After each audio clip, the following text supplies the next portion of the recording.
Welcome to our electronics series where we explain the working of each component. All right, welcome back to this explainer. Today, we're taking a journey straight into the inner workings of our everyday electronics. You know, we spend so much time looking at our screens, but we rarely stop to think about the literal engineering marvels working tirelessly under the glass and metal just to keep everything running safely. And today's focus?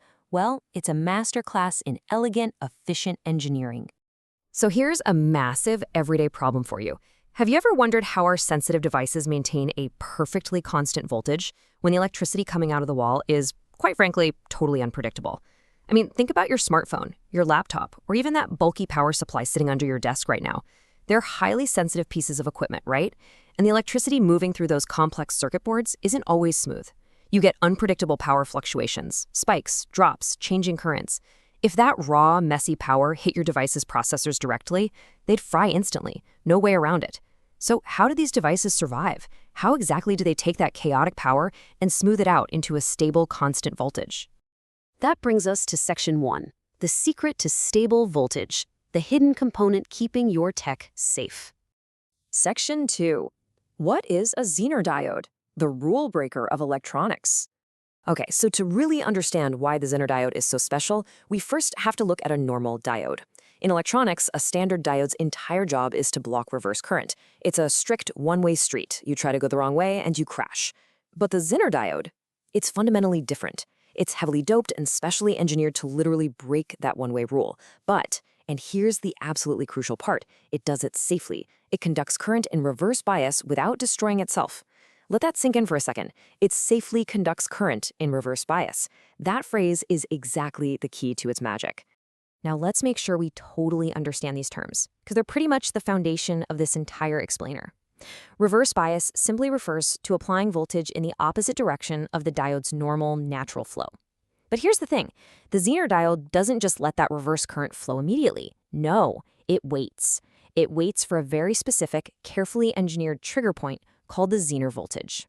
Once that incoming reverse voltage hits that exact threshold, bam, the diode wakes up and safely begins conducting the current in reverse. Moving to Section 3, the working principle explained. Let's look at exactly how reverse bias protects your circuits. All right, let's picture a simple circuit together. You've got a DC power source, a resistor, and our little Zener diode just sitting there in reverse bias. Step 1.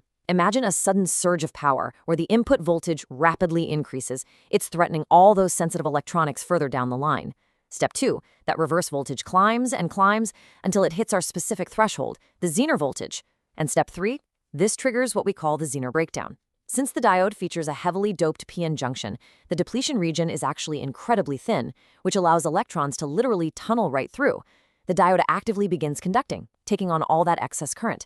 And the beautiful result in step 4, the diode bleeds off the excess pressure, keeping the output voltage perfectly, wonderfully constant. Let's ground this with a really concrete number, say 5.1 volts.